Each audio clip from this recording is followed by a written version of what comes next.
Hello and welcome to the shop. This is just going to be a quick video. When I put together my dust deputy, a lot of you asked me to let you know what I thought of the system after I used it for a while. Now, I've been using it since doing the video. I have not emptied this drum. It's ready to be emptied today, so I thought this would be a good time to address this.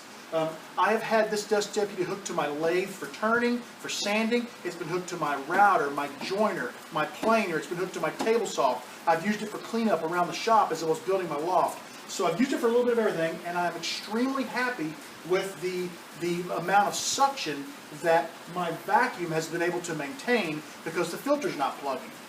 I'm going to show you what's in here, and then I'm going to show you what's in my shop vac, and I think you'll be able to tell the type of job that this unit's doing.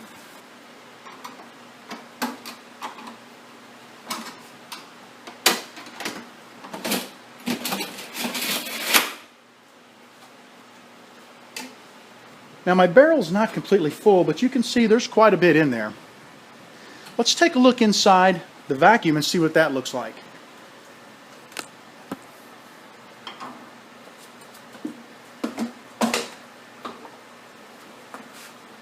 There was one time that I picked up my shop vac and I actually used it without the dust deputy.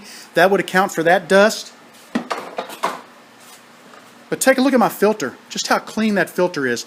Now, this was a brand new filter that I bought, and I plugged it right before I bought the dust deputy. So I cleaned the filter one time, so it's kind of a little gray from probably the first use, but there's really, as I flick it, you're not seeing much come out of it at all.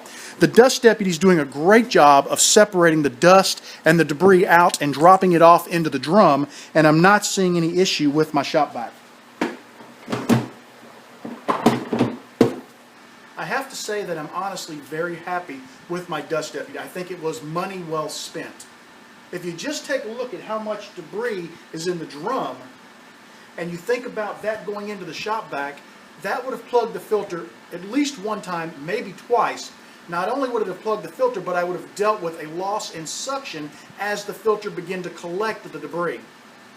I'm not seeing that. When I was turning on my lathe the other night and I was sanding, I could see a huge amount of dust coming off of the pin and going into the dust collector. So I think this is doing a great job of keeping my vacuum running at its most efficient level. I'd like to thank you for joining me for this short video. I want you to know that you are always welcome in my shop. If you have any questions about this shop vac or my setup, please feel free to leave them below and I'll be glad to answer them. Have a great evening and we'll see you again real soon.